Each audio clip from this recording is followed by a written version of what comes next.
Buenas tardes. Vamos a tratar de explicar a ustedes el origen de la materia agraria en nuestro país. Para entender las peculiaridades del agro mexicano, es preciso hacer a grandes rasgos un poco de historia de México, mismo que representa un caso de la historia universal de una fusión muy eficaz de las formas prehispánicas de poseer y explotar la tierra con las modalidades que en esta materia prevalecían en España a principios del siglo XVI. Esta singular fusión de las tradiciones de un país con las normas de otro explica la existencia y permanencia de la propiedad social de la tierra, así como la constante lucha para mantenerla como una opción de vida. Nosotros sabemos que en América, y por supuesto en Tenochtitlán, no había caballos ni herramientas, no había avances tecnológicos. Sin embargo, los aztecas construyeron una gran ciudad en un lago, centro de una civilización consagrada a sus dioses que exigían sacrificios humanos para tener contentos a sus dioses y favorecerlos en su lucha por obtener poder y tierras. Tenochtitlán era una ciudad flotante en medio del lago. Construyeron puentes que conectaban en el exterior con la ciudad, así como acueductos por donde se llegaba el agua, lo que les valió la reputación de mejores ingenieros de las Américas, y Netzahualcóyotl era su principal arquitecto. Creó un dique para proteger a Tenochtitlán de sus enemigos. Con Moctezuma como rey, en 1450 tenían ya 15 millones de habitantes y habían conquistado casi toda Mesoamérica. Crearon las chinampas en el lecho del lago. Estas son unas islitas artificiales de 90 metros de largo por 10 de ancho.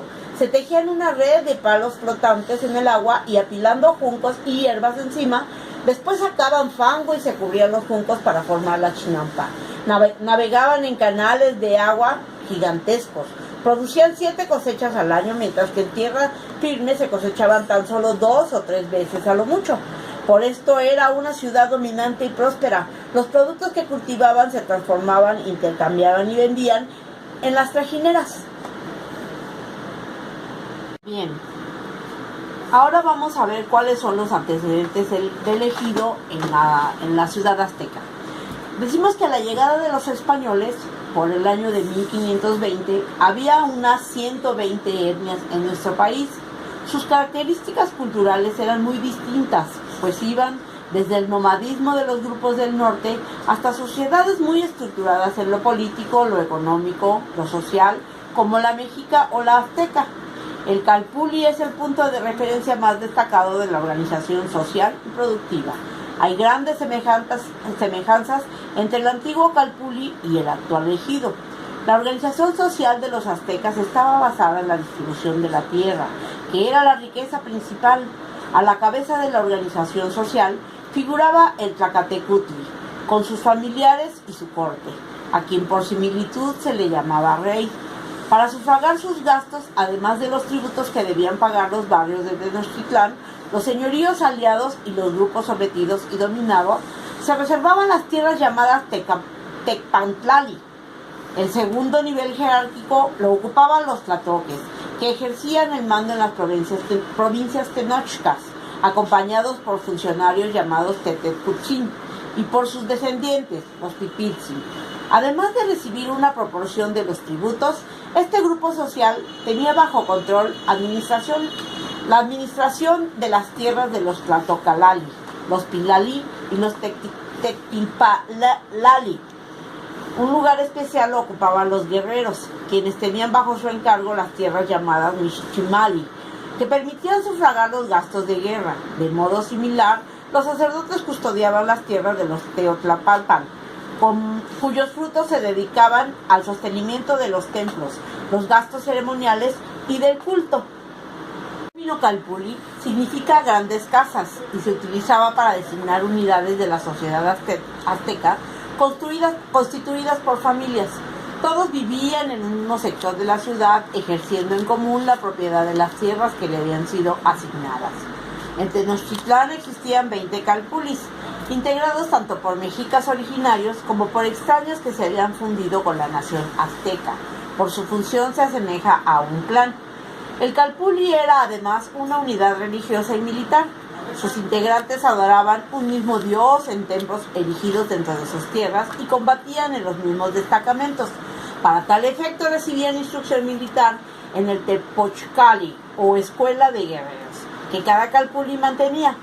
El jefe de ellos era el calpulec, designado vitaliciamente dentro de la misma familia. Actuaba como juez en litigios menores, representaba al calpulli en el Consejo Azteca, dirigía la educación de los niños y sobre todo repartía las tierras entre las familias de acuerdo al número de componentes. Las evidencias señalan que la mayoría de los 20 calpullis habitaban uno de los sectores de Tenochtitlán, el correspondiente a los campesinos, lo cual indica que su importancia estaba directamente relacionada con las funciones que ejercían sus más destacados integrantes. Cada calpulli debió tributar al Estado, debiendo entregar mercancías al recaudador llamado Teteutzin. En general, cada calpulli tenía un rubro específico de explotación económica a la manera de un gremio, con especialización laboral según las necesidades del conjunto. Continuamos con la historia del agrarismo en México, en la parte de la conquista de Tenochtitlán. Vemos que la expedición de conquista de México salió de Santiago de Cuba en febrero de 1519, comandada por Hernán Cortés, que había vivido en Española desde 1504. Ahí logró alguna fortuna con las encomiendas y que ya ocupaba una posición privilegiada en la nueva colonia cubana. Empleó su dinero en el montaje de la empresa casi toda su hacienda. Diego de Velázquez, gobernador de Cuba, receloso de Cortés, intentó evitar su marcha, pero Cortés, prevenido, partió precipitadamente con 508 soldados. Sus limitaciones jurídicas radicaban en que lo enviaba el adelantado de Cuba, y no la corona, en una misión exploratoria y mercantil, por lo que se consideraba traición a España. Cortés desembarcó en la isla de Cozumel, donde un español prisionero de los habitantes de la zona durante años y conocedor de la lengua y costumbres del país, Jerónimo de Aguilar, le sirvió de intérprete. En Tabasco derrotó a los habitantes de la zona y recibió de regalo 20 esclavas a cambio, entre ellas la hija de un cacique de la región que respondía al nombre de Malitzin, quien con el tiempo vendría siendo la famosa Malinche o Doña Marina, conocida por todos nosotros, y como acostumbraba a llamarla Hernán Cortés, que fue su compañera, intérprete y consejera. Estos dos intérpretes que adoptó fortuitamente le servían para penetrar en el mundo desconocido para él y le resultarían de gran e incalculable valor para la conquista de México. Al tocar Cortés la tierra de San Juan de Ulúa, ahí fundó, con el consenso de sus hombres, la Villa Rica de la Veracruz. Ahí desobedeció las órdenes del gobernador de Cuba, pero disimuló la operación gracias a los estudios de leyes que había realizado en España. Entró en contacto con los representantes de Moctezuma en la zona, quienes le ofrecieron ricos presentes.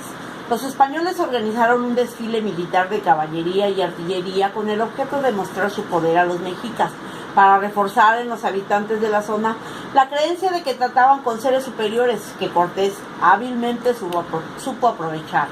Es decir, Cortés aprovechó a Cortés se le denominaba que era traidor a España porque desobedeció las órdenes del gobernador Diego Velázquez, pero él, sabiendo que México estaba plagado de riquezas y de cosas buenas, decidió seguir adelante con su misión, aun cuando fuera tachado. Sin embargo, como tenía ciertos estudios de leyes, él aprovechó para disimular esta traición. Así decide penetrar en México al recibir una embajada del cacique de Zempoala y se alía con los totonacas. Pretende quebrar la resistencia del imperio mexica mediante pactos con los pueblos colindantes, sometidos a la voluntad del agresivo imperialismo azteca. Después de quemar sus naves para que nadie pudiera regresar a Cuba, se dirigió a Tenochtitlán en agosto de 1519. Durante la marcha se enfrentó a los tlaxcaltecas encabezados por Xicotenca, que se presentaban como aliados y enemigos al mismo tiempo, lo que desgastó mucho a los soldados de Cortés. Pero este elevó la moral de sus soldados, se ganó el favor de los tlaxcaltecas y atemorizó a los mexicas. Cortés vuelve a recibir a los enviados de Moctezuma, que intentan desviarle de su ruta, pero se resuelve su marcha hacia Cholula con sus fuerzas y a los tlaxcaltecas. Con ellos entró en la ciudad, aprovechando la ocasión para saquear Cholula y liquidar a más de 3,000 de sus habitantes. Esta acción se le criticó mucho a Cortés, que siempre adujo que la efectuó como medida coercitiva para intimidar a los aztecas. Moctezuma le mandó una embajada amistosa para custodiarlo por el camino, pero Cortés, receloso, tomó otra vía, atravesó un paso entre los volcanes Popocatépetl e Ixta y penetró por Iztapalapa en Tenochtitlán, en donde quedó maravillado ante sus edificios, lagos y jardines. A Cortés lo recibe Moctezuma, pero temeroso de que Moctezuma le tendiera una trampa, decide capturarlo y mantenerlo como rehén. Ante la evidente riqueza aurífera del país, Cortés determina pedir a Moctezuma que se someta al rey de España, al que enviaría un enorme presente en oro para congraciarse con ellos. Cortés insistió en que los mexicas adoptaran la religión cristiana y como prueba de su resolución destruyó las imágenes del Templo Mayor ante la ira de los aztecas. Diego Velázquez, el gobernador de Cuba, que también se consideraba con derechos sobre los nuevos territorios, armó una expedición punitiva de unos 1,500 soldados a mando de Pánfilo de Narváez. Cortés sale a su encuentro con una tropa de unos 340 hombres y lo derrota. Después convence a los vencidos para que se pasen a su lado y tras una rápida y astuta victoria en Zempoala, regresa precipitadamente a Tenochtitlán con los refuerzos de Narváez, ya que en su ausencia los sacerdotes aztecas fueron asesinados por los soldados de Cortés. Esto hizo que el pueblo mexica se indignara y combatieran a la tropa española durante varios días, dirigidos por Cuitláhuac, de sangre real. Cortés intentó que Moctezuma los apaciguara, pero los sublevados, los aztecas, que estaban muy enojados, le arrojaron piedras a Moctezuma y le dijeron que era un traidor y le causaron profundas heridas y más tarde la muerte, aunque también dice la historia que realmente fue ejecutado por orden del capitán Cortés. En la noche llamada de la Noche Triste, el 30 de junio de 1520, Cortés escapa de Tenochtitlán. La fuga resultó un desastre, pues perdió la mitad de sus soldados, entre españoles, tlaxcaltecas y sus tesoros. De Tacuba partió Tlaxcala, pero un ejército azteca le salió al encuentro en el valle de Otumba, donde tras denodados esfuerzos logró vencerles. La desproporción en número de los hombres de Cortés frente a los soldados de Texcoco quedaba compensada por las armas y corazas de hierro. Una vez victoriosos se refugiaron en Tlaxcala para curar sus heridas. Conocedor de la magnitud de la empresa, Cortés preparó cuidadosamente sus huestes, trajo equipo y caballos de las islas y continuó con su política de atraerse a los enemigos de los mexicas.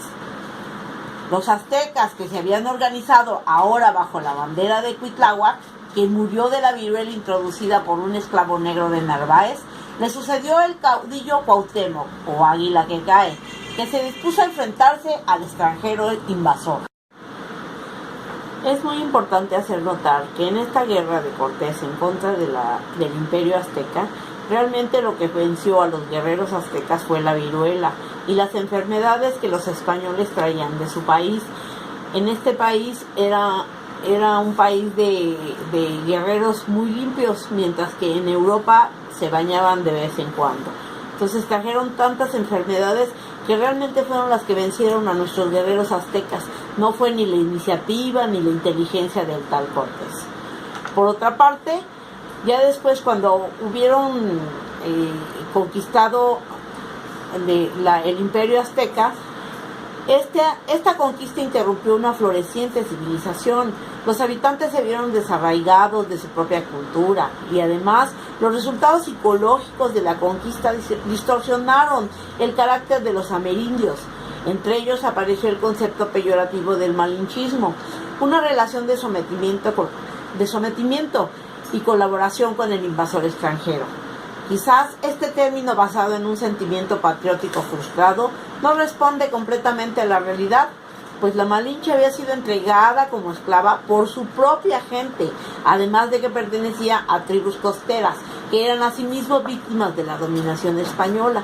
Aparte, Cortés se alió y conquistó emocionalmente a los tlaxcaltecas y a todas las tribus que estaban sometidas por los aztecas, y eso también hizo que vencieran al gran pueblo azteca, ¿sí? Después de eso, a la caída de Tenochtitlán, la corona española adoptó medidas tendientes a organizar la vida política, económica y social de este nuevo y enorme territorio lleno de riquezas. Al efecto, se emitieron disposiciones para promover el mejoramiento espiritual y material supuestamente. Sin embargo, por supuesto que de manera paralela se autorizó la creación de otras instituciones.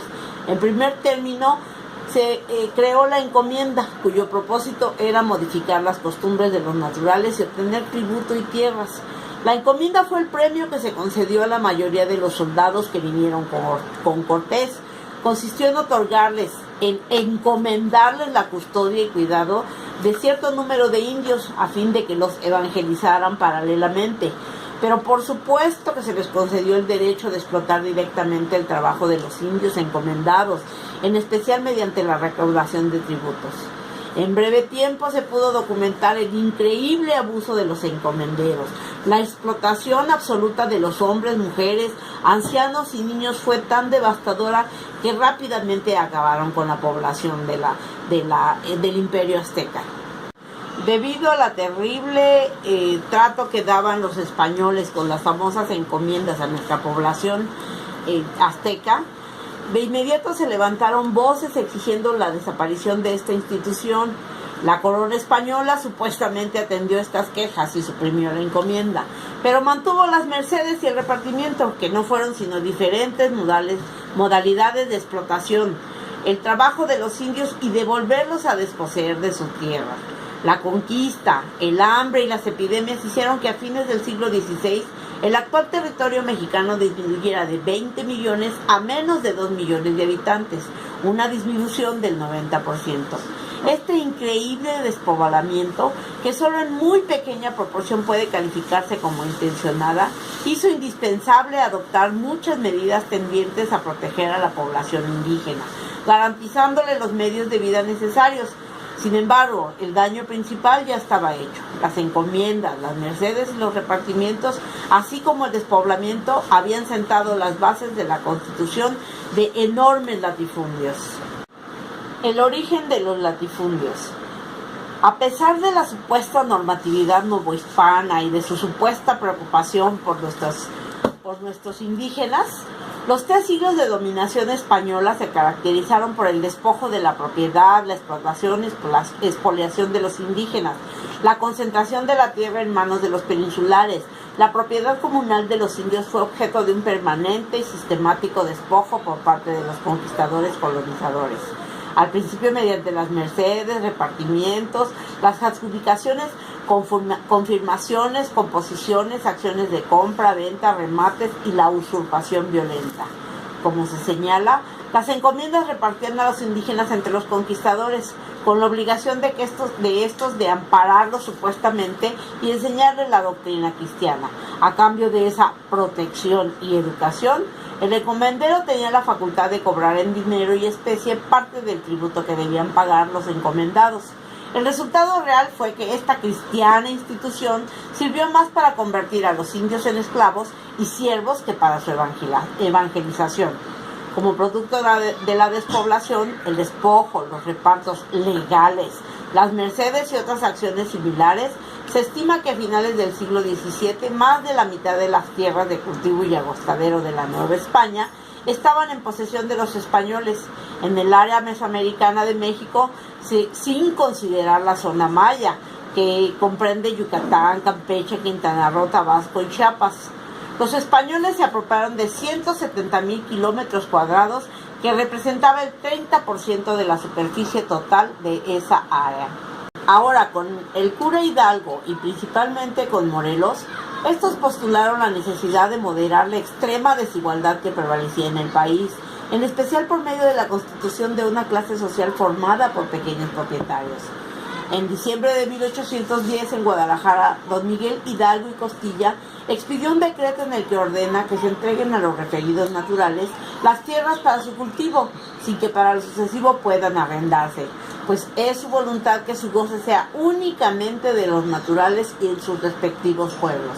Por su parte, don José María Morelos y Pavón propuso inutilizar todas las grandes haciendas cuyos terrenos excedieran de 2 leguas, que son algo así como unos 10,000 metros, porque el beneficio de la agricultura consiste en que muchos se dediquen con separación a beneficiar un corto terreno que puedan asistir con su trabajo e industria, y no en uno solo particular que tenga mucha extensión de tierras infructíferas, esclavizando a millares de gentes.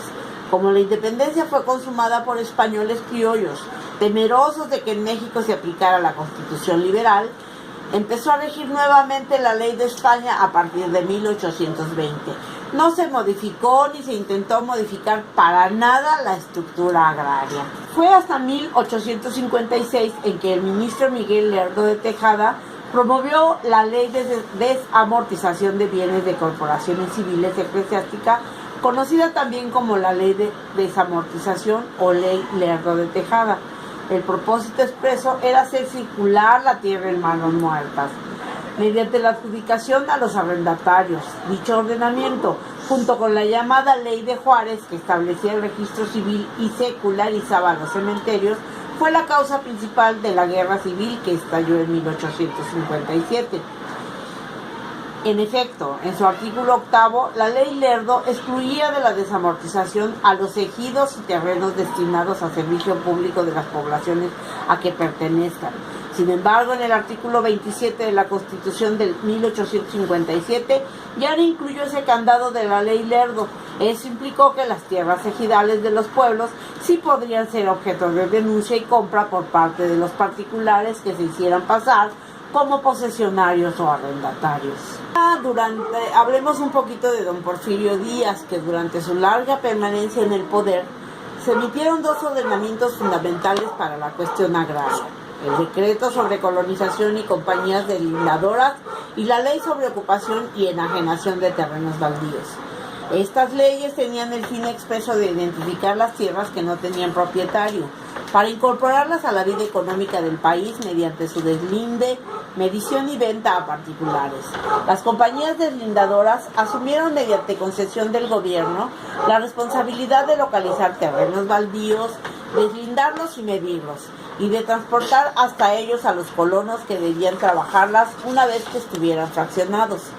Con el fin de tener la certeza de que los terrenos eran baldíos, se exigió que los posibles posesionarios presentaran su título o escritura que amparara su propiedad sobre un terreno. Como en muchas ocasiones las comunidades y los posesionarios particulares carecían de este documento, pues obviamente sus terrenos resultaron jurídicamente susceptibles de ser medidos y enajenados. De conformidad con la ley de 1883 y dado que el gobierno carecía de recursos para pagar su trabajo a las compañías deslindadoras, se estableció que como compensación a sus gastos, las compañías recibirían la tercera parte de la superficie deslindada. De 1883 a 1910, en 27 años de trabajo, unas 50 compañías deslindaron como 63 millones de hectáreas, a razón de más de 20 millones por año. En compensación recibieron 21 millones de hectáreas, más del 10% del territorio nacional, con un promedio de 420,000 cada una. Las 42 millones de hectáreas que se entregaron al gobierno federal para su enajenación, salvo excepción, fueron adquiridas por los hacendados, las empresas mineras y las empresas de ferrocarriles. Al vender las propiedades de la iglesia e intentar la desaparición de las comunidades, los liberales no lograron dar nacimiento a una burguesía fuerte e independiente del poder público y del extranjero. Por el contrario, se constituyó un grupo de latifundistas y hacendados con características de tipo feudal que impondría su visión regresiva en lo económico como un lastre de la modernidad empresarial de entonces, en lo social manteniendo formas de explotación arcaicas y en lo político oponiéndose a los hechos al relevo natural del dictador. El porfiriato así abandonó de modo absoluto el proyecto liberal de crear una numerosa clase de pequeños propietarios. Sin embargo, fue incapaz de impedir la sobrevivencia de las comunidades y aún más, por necesidades del modelo, crecieron de manera muy importante los peones acasillados y los jornaleros en las haciendas del norte. Veamos ahora la revolución y la reforma agraria.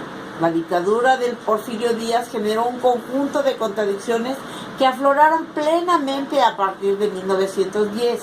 Fueron estandarte de uno y otro bando en las luchas que se sucedieron por casi 10 años. La insatisfacción originada por el autoritarismo, la ausencia de democracia, la concentración de la riqueza y de la propiedad y la violencia de los órganos de represión del Estado, abrieron cauce a las demandas para moderar la desigualdad, recuperar las tierras expropiadas injusta e ilegalmente a las comunidades, elevar los salarios de los obreros y mejorar en general las condiciones de vida de la población. La revolución maderista triunfó en mayo de 1911, con la salida del país del general Porfirio Díaz. Lo sustituyó con carácter provisional León de la Barra, quien convocó a elecciones en las que Francisco I. Madero resultó presidente por amplia e indiscutida mayoría. Sin embargo, su gobierno careció de la posibilidad de llevar a cabo su oferta inicial. Fue el Ejército Federal que preservó y, por el contrario, las fuerzas revolucionarias fueron desmovilizadas y dadas de baja.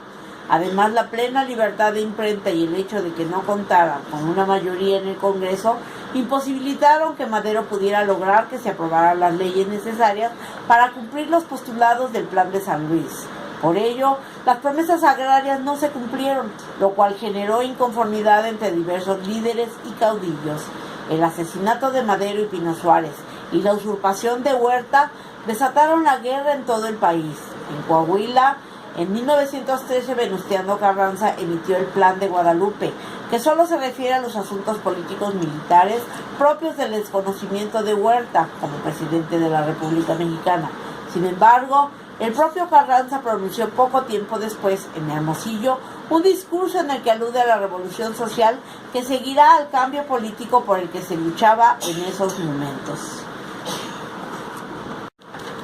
El Plan de Ayala y los zapatistas.